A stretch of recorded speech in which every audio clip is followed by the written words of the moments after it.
All righty. Good morning, everybody, and welcome. Welcome to Unchurch, Church for the Rest of Us with Katie Weaver. So I'm just going to double check my live stream here with YouTube. You know what? There's something wrong there. So let me adjust that quickly here. Looks like maybe not streaming on the right camera.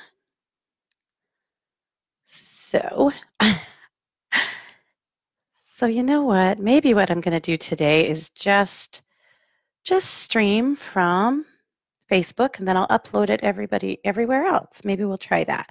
Let's see.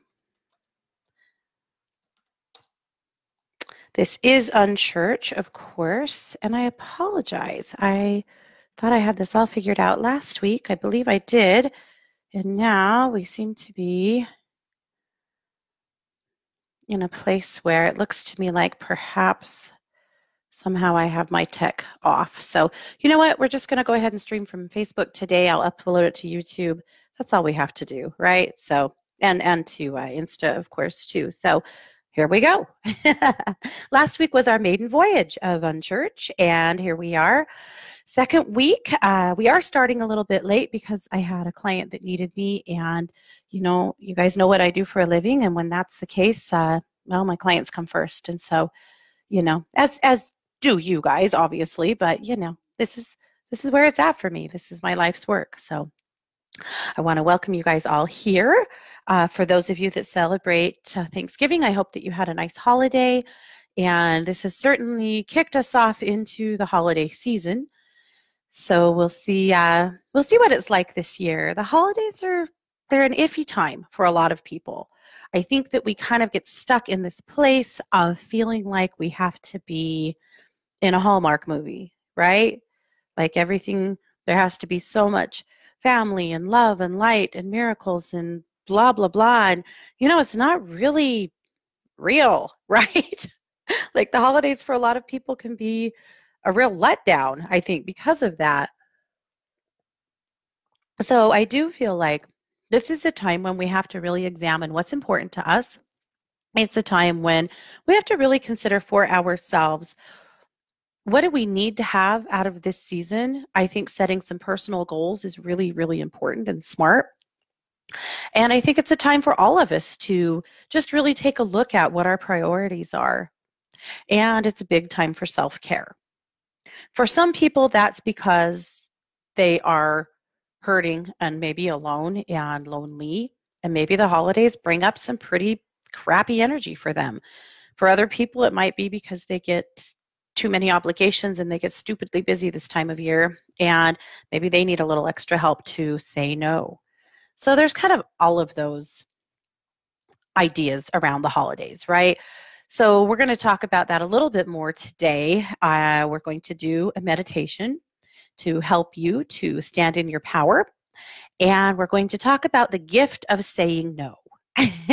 So do you need some help with that? It is my experience that most of us do. Part of it, I believe, is that we have really been ingrained to believe that we're not allowed to have a boundary. We're not allowed to say no. We're not allowed to say, I'm not comfortable with that, or I don't want to do that, right? No, we are supposed to be the ones who do everything for everyone. Well, it's not really possible. It also sets you up for so much failure. So we're going to talk about that a little bit today in Unchurch, and we're going to share some good news, because a big part of this stream, of this idea, was to bring some good news to the table for a change, right? Seems like we have plenty of bad news. Let's bring some happy news. So this is the really only real segment that this broadcast has, and the segment is called Vegetable Soup for the Lightworkers Soul. So I have two good news stories for you this week. I couldn't choose one because they were both so sweet. They both came from the Good News Network.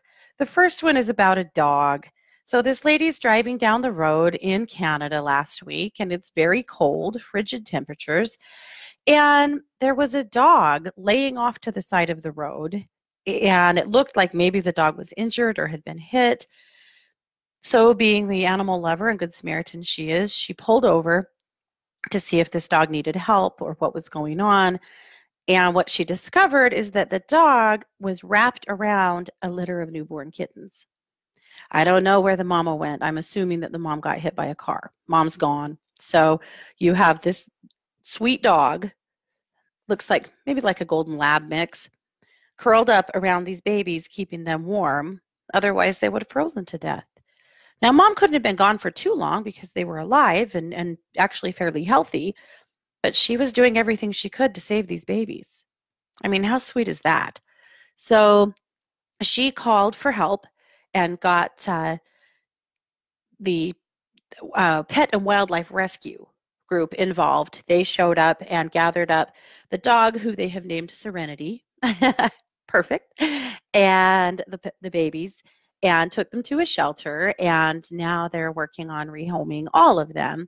Now, the kittens, of course, will have to be in care for a little bit longer, so they're not going anywhere. The shelter did say they've had a lot of people begging them to keep the dog and the kittens together, and they said that they just feel like it's not possible because their biggest goal is to get dogs out of cages as fast as possible. And so they want to get Serenity into a home right away. And the kittens just aren't going to be ready for a home for a while. So they can't really do that. Can't keep them together per se, but they can at least get Serenity a lovely new home. And obviously she's going to be a wonderful dog for somebody who wants a wonderful dog, right? And then the kittens, they'll be nursed to health and they will fall into a new home eventually. So they would have died without her. What a wonderful, sweet story. So I love it. So the second story that I have to share to you today in our vegetable soup for the Lightworkers Soul segment here on the show, it's not a show, it's a gathering. You guys know I do a lot of shows. So I'm trying to make the distinction. This we decided would be called a gathering. Last week I had asked you guys for your opinion because I called it a service and didn't really like that. So I said, what do you think? And many of you reached out to me and said, I think it should be called a gathering. A spiritual gathering, a gathering of souls, a gathering. And I loved it. I thought that was absolutely perfect. So this is our gathering, and I love that. Alrighty, so the second story that I thought was very sweet and perfect for a gathering such as this is about a boy who is colorblind.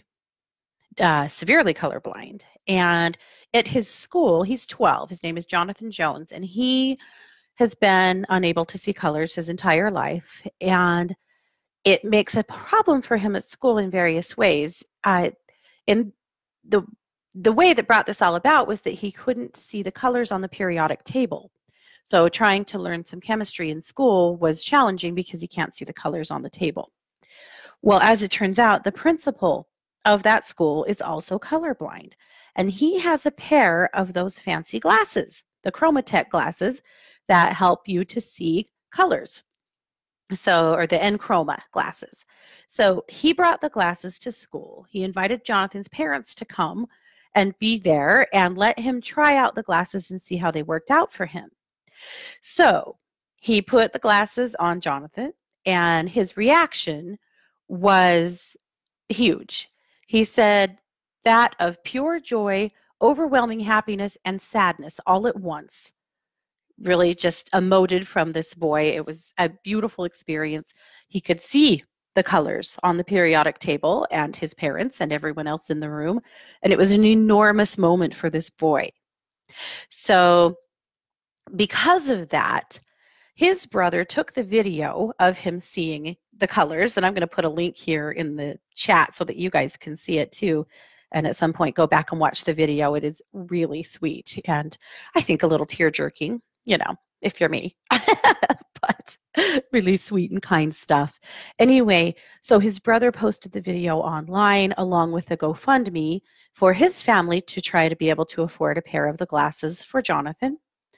Well, the glasses are about $300 a pair, and they made that $300 in a flash and have continued that GoFundMe along, and they've now had over $30,000 donated to their cause. And so what they're doing is working with the company Enchroma to continue to buy more glasses for colorblind kids And so now Enchroma has decided that they will donate a pair for every pair that this family purchases. So now their buying power has doubled. So kids all over the land are getting the Enchroma glasses so that they can see colors just like everybody else. So I thought that was a beautiful good news story and a great story about the power of kindness, the power of humanity, and the power of our ability to come together for beautiful causes. Now, Jonathan's 12. He will never forget this experience in all of his life. It's a big part now of who he is. He'll never forget the kindnesses that have been shown to him. He'll never forget the kindnesses that his family have been able to show for others. And in essence, we have built in him and his brother and the rest of their family philanthropists that will continue to spread good on our planet. Talk about throwing a happy stone into the collective pond and letting it spread, right? Now, everyone who receives a pair of those glasses, the children, the parents, their siblings, their extended family members, they will never forget that kindness. And in them, we have hopefully created additional philanthropists, right, that continue to spread love, spread light, spread compassion, and continue to make this world a better place. This world isn't a bad place. It's not. The media would have you think so sometimes. I think those who like to rule through fear, not just the media, they don't always deserve the accolades, but we get a lot of that. I think anyone who has power over us, it seems to be, whether it's organized religion or it's political sources, maybe it's employers, maybe it is the media, in lots of various ways we are ruled through fear. And it works because we fall for it, because our egos jump in and our ego's job is to keep us safe. And so the ego says, pay attention to this and respond accordingly. It works. Fear sells. Fear generates a lot of money. It generates a lot of loyalty. It skews our critical thinking. But because of that, we have been convinced that we are living in a terrible world. We're living in a terrible place. Things are really bad. But you know what? It's not true. Things could get better. There are things about the world we're living in right now that need to improve, and that's my job, and that's your job, and that's everybody's job to work together on. However, we are also living in a world that is full of love, that is full of beautiful deeds, that's full of compassionate people that care about each other, that want to see everyone succeed. I believe that is true. I'm hanging on to that because I know it's true, because I see it every day. I see it in you guys. I see it in the world around me. I see it in all of the animals that I interact with. We live in a wonderful, wonderful world. All we have to do is continue to build the wonder, build the light, right? I'm not saying don't pay attention to the things that don't make you happy. I think we all owe it to ourselves to pay attention to the things that need to have more light, to the things that need to have more growth, right? I'm not saying don't watch the news, though some of you probably don't, and there's no reaction there from me. If that's fine. But I am saying that I think we owe it to ourselves to get very real about the world we're living in and the world we want to live in. Let's capitalize on the good and continue to grow that. So my tip for you this week is talking a little bit about learning how to say no.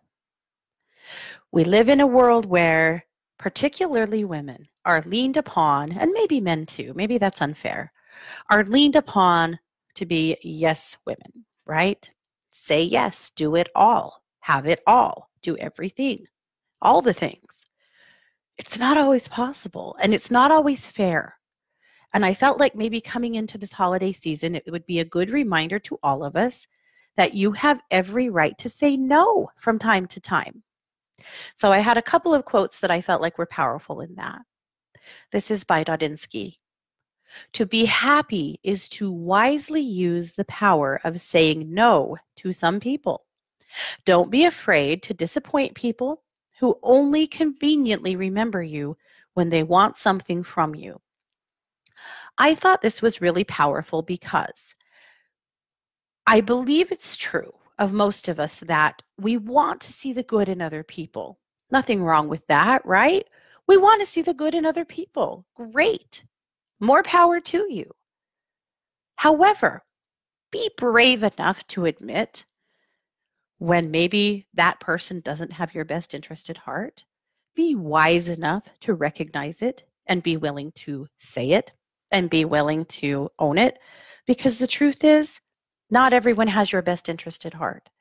Not everyone actually wants to be your friend or one of your people. They want something from you.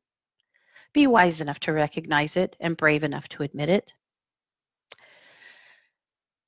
The other quote that I thought was powerful in this sentiment is an anonymous quote that says, "Pay attention when people react with anger and hostility to your boundaries. You have found the edge where their respect for you ends." Boom. Again, I think it takes a little courage to find that place and recognize it, right? You have found the edge where their respect for you ends.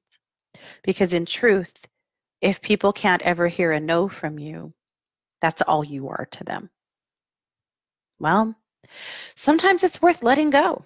Sometimes it's worth saying no and letting them be in the place they need to be. Maybe that's going to come back around and maybe it's not. But in truth, perhaps you're better off without that relationship if they cannot ever allow you to say no, because sometimes you need to. So my challenge for you this week is simply that. Say no from time to time. Before you commit to anything, stop for just a minute and ask yourself, do I want to do this? Do I have time to do this? Is this something that I will feel good about and be passionate about? And if none of those things are true or any of those things are untrue, be brave enough to say no. No is an answer. Additionally, you don't have to spin a yarn, right? You don't have to say, oh, I would love to do that, but I can't because blah, blah, blah, right? You don't really have to do that. You don't owe that to anybody. All you owe to yourself is the right to say no to something that doesn't resonate. So that's my challenge for you this week. Find that limit, find that boundary, and if you are getting extreme pushback, be brave enough to evaluate that relationship and try to decide why. Why are you getting that pushback? And who is this person to you, really, if they can't hear no? So that's it. That's my soapbox.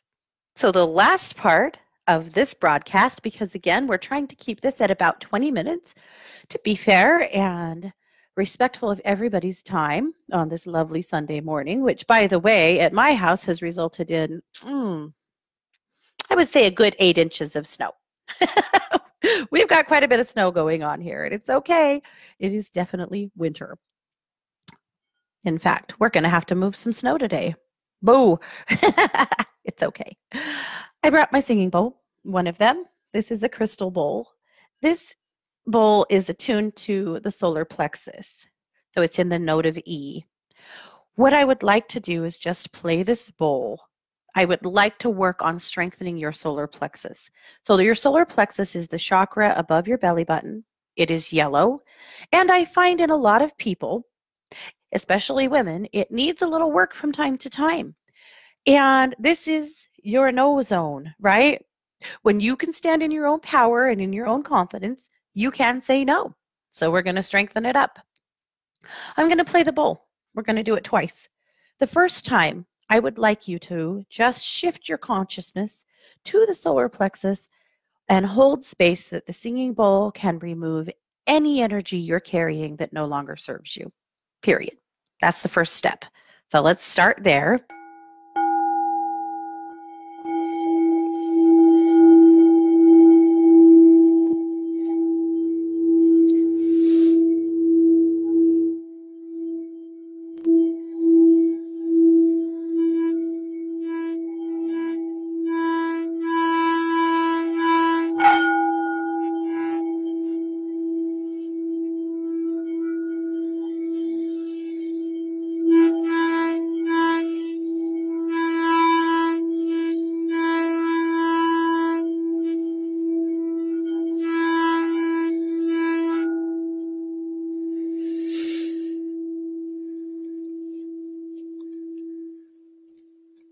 Okay, so we've cleared out the doubt, the expectations, the blah, right? So now we're going back. I'm going to play the bowl one more time. This time, all you have to do is allow the frequency of the singing bowl to turn up your light. I would like you to envision that yellow light in your belly growing and growing and growing. The wattage getting higher and higher, the light getting brighter and brighter, strengthening your confidence, personal power, and self-esteem as it grows.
There we go. Absolutely perfect. So now we've cleared your solar plexus. We have amped up your light. We've given you permission, not that you needed it from me, but sometimes it helps to say no to things that do not brighten your day, heighten your soul, make you happy. So that's what I would love for you to carry with you this next week. So that's it today for Unchurched, Church for the Rest of Us. If you would like to learn more about me, just head over to katie-weaver.com. It's all there. You guys have a wonderful Sunday. Have a great rest of your week. May you be warm. May you be joyful. And may you do some things for you. Take care.